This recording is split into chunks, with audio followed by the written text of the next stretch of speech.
All right, there we go. I'm live. So, hello and welcome. If it's your first time here, I'm going to give you a little rundown of what I do necessarily in these videos. I normally come up with an idea and then I work my way through the idea in these videos, like as I'm talking and discussing and everything. um, Normally I talk about video games, but today I'm going to be talking about something that I've been thinking about quite a bit recently, especially with two bad Disney remakes coming out in the same year, um, or I guess live action, I guess you should say, but either or whatever you want to call them.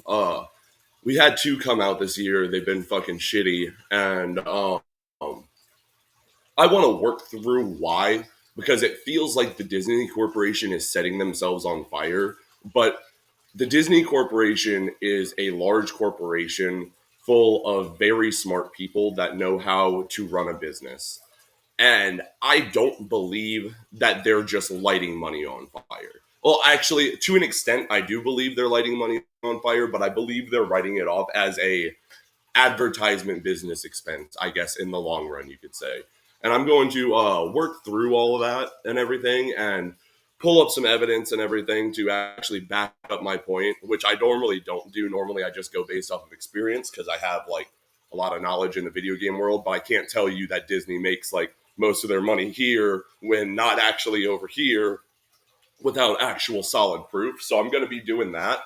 But I'm gonna go ahead and title our little circle here. Let's get a little bit. Yeah, let's do 20. Oh no, sorry you had to see that. Why Disney remakes are so bad? Why, oh no, not are.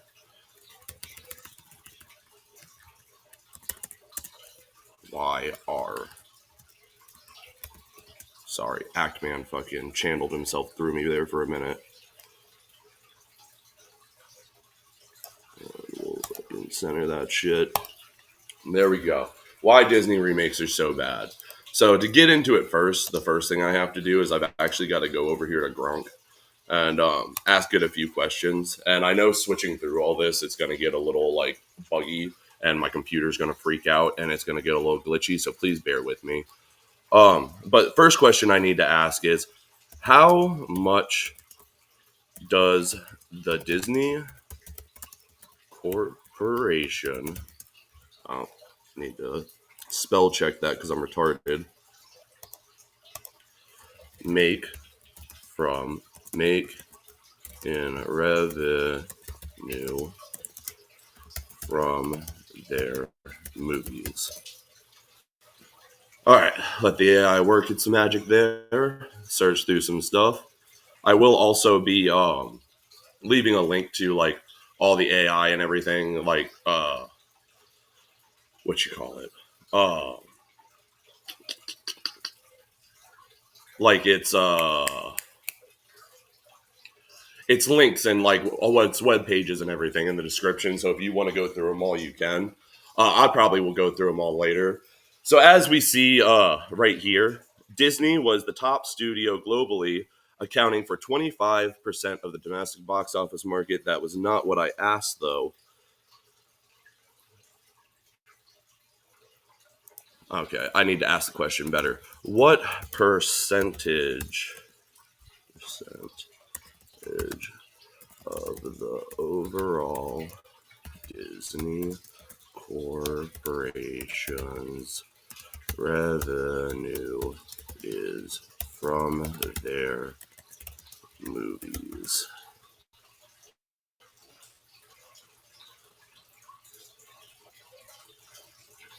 Okay, so now in fiscal 2024, the Walt Disney Corporation total revenue was 991.4 billion. The global box office revenue from Disney's movies, as reported, was 5.46 billion.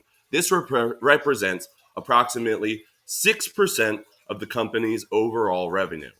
So you see that right there? 6% of Disney's overall revenue. That right there, That is why they are tanking their movies, because their movies don't make them money.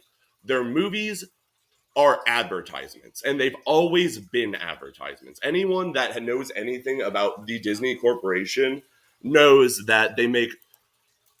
Here, I'll even show you. I'll give the AI a chance to answer for me. How does the Disney Corporation make most of its money?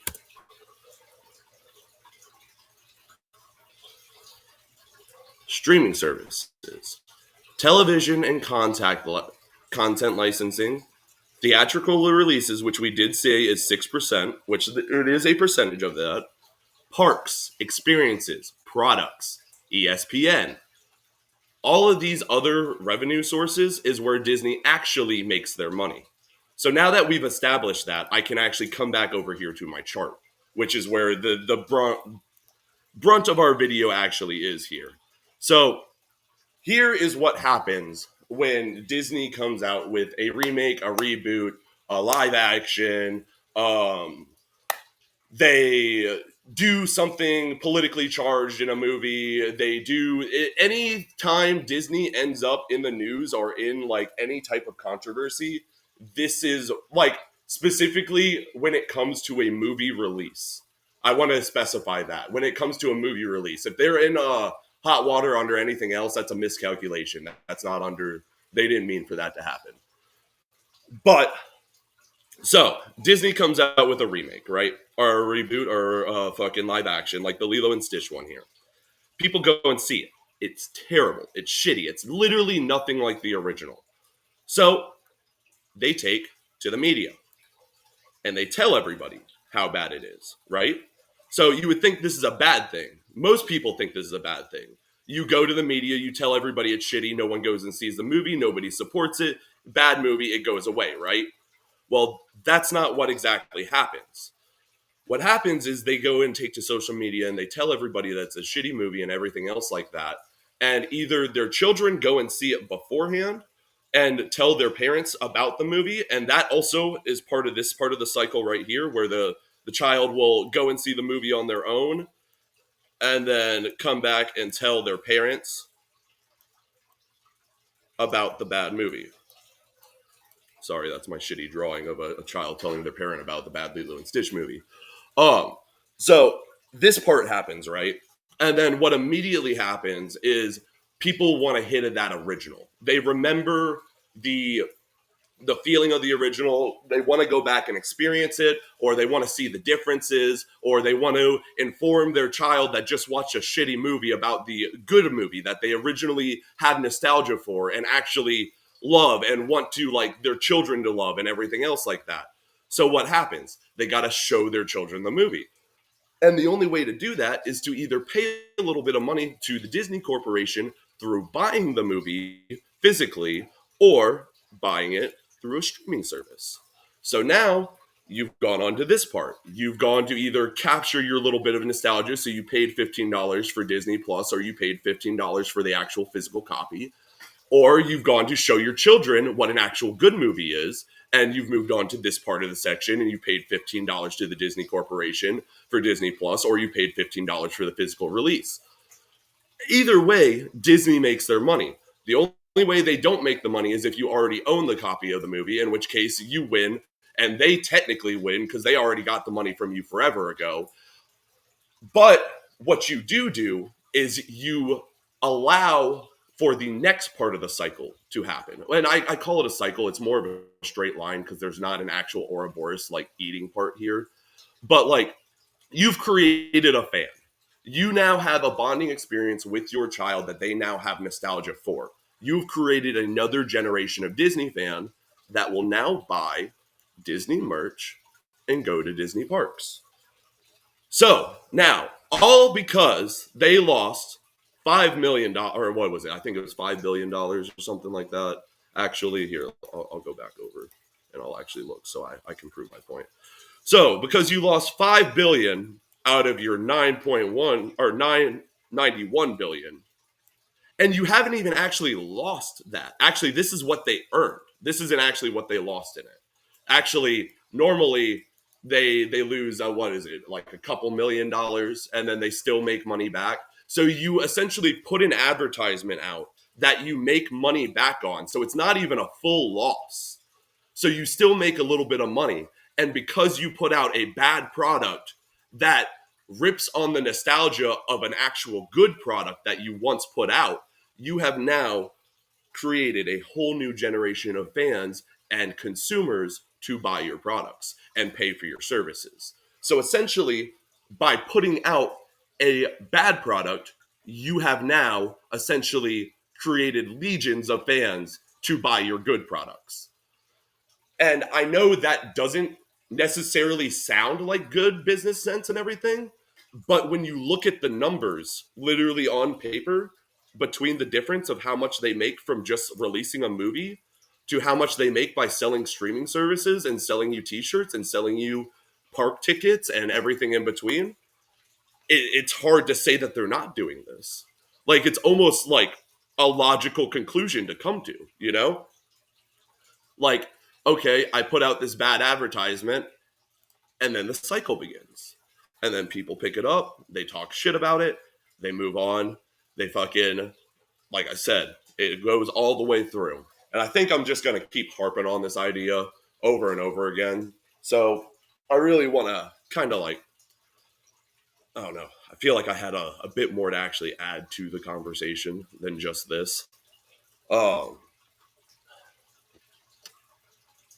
I feel like this is gross, and I feel like we're all doing it to ourselves. I think is the overall point of this video that I really wanted to get across is that when it gets to this part right here, like the Disney Corporation is evil here, right? And they're evil here. But this is the part where we're punching ourselves in the face. We keep picking up these movies and TV shows. And here, I'm just gonna try to prove my point little bit.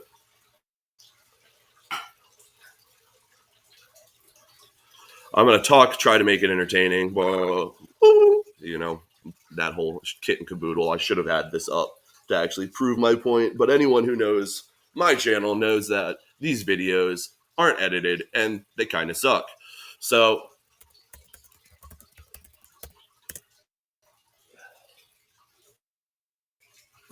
I'm just gonna type in Lilo and Stitch. So first thing, an actual ad to buy or rent the movie, huh? Okay, Hawaiian roller coaster ride. I think that's because I've been listening to this song quite a bit. And then trailer. It's bad. Watch the full movie. Sponsored. Lilo and Stitch, but Disney ruined it. Okay, this is because of me. I've been listening to this song on repeat because I fucking suck and I have problems where if I have a song stuck in my head, I have to listen to it over and over again. But yikes, full episodes, full episodes. So what we see here, people capturing their nostalgia, me recapturing my nostalgia, me people capturing their nostalgia, people recapturing their nostalgia, people allowed to pay money to recapture their nostalgia, people bashing the original or the remake. Watch the full movie. I guess this is an advertisement. Bashing the new movie, bashing the new movie, bashing the new movie. Like I said, we keep doing this cycle to ourselves, and we keep letting the Disney Corporation win, and they'll keep making these bad movies over and over again because we're not like the sentiment is vote with your wallet, right? But how can you vote with your wallet when they both own the thing that's bad and the thing that you love that's good? You know, like how can you vote with your wallet to boycott these remakes when it actually incentivizes Disney more to come out with these remakes so that way you will spend more money to recapture the nostalgia that you once had. So the only way to actually combat this, instead of talking about it and everything else, is to do one of two things. To either Stop doing what I'm doing right now and stop paying attention to it. Like people like me right now on the internet making videos about it and everything else. Or, which, and that's never going to happen because we're incentivized to do it. Like, I literally was thinking about doing this video because I think it will get views and everything else, and people will come here and watch it and fucking agree with my point and then wake up and see and like be like, oh shit, oh wow, the Disney Corporation really is doing this. We need to back off, guys. So, one, that's not going to happen. Content creators are never going to stop like reviewing stuff. Fox News is never going to stop doing that. Kids aren't going to stop going and seeing movies without their parents. Like shit like that's just never going to stop happening. The other part is to stop buying Disney products altogether, which is also never going to happen because how like your kid comes to you and they tell you about the bad Lilo and Stitch remake, and your immediate reaction is always, especially if you're a fan, is going to be a visceral one where you immediately try to enlighten them on how much better the original movie is. Fighting that natural response is so actually hard for anyone to do. It's more than just not spending money. It's cut this sliver of yourself and your childhood off and not experience it with your child and make them have their own experience with that same thing, but worse. It's like watching your child punch themselves in the face and having to be okay with it, you know? And it's no one's going to do that. So they've essentially trapped us in a loop where they're allowed to come out with these bad movies nonstop. And we just have to deal with this cycle of, unfortunately, until eventually people stop being Disney fans. Because if you're, until you're not a Disney fan, you're trapped in this loop. And that's the unfortunate truth. And they got most of us hooked because they're integrated into most of our childhoods. Like we have full on people that label their personality as Disney adults in our generation. And yes, they are cringe, but that is how deep this corporation has sunk themselves into our personalities and our everyday lives. And there's no removing that because it's like generations. It's not even my generation. It's not even my parents' generation. It's my parents' parents' generation that started this insidious tendril. So I think that's all I really got for this. This was actually a lot more like of a clear, concise video than I thought it was going to be. Uh, my videos are a bit all over the place normally, anyways. But if you agree with me, leave a like. If you disagree with me, dislike. Tell me how retarded I am in the comments, if you want to. But other than that, I think that's all I got today. So peace, peace.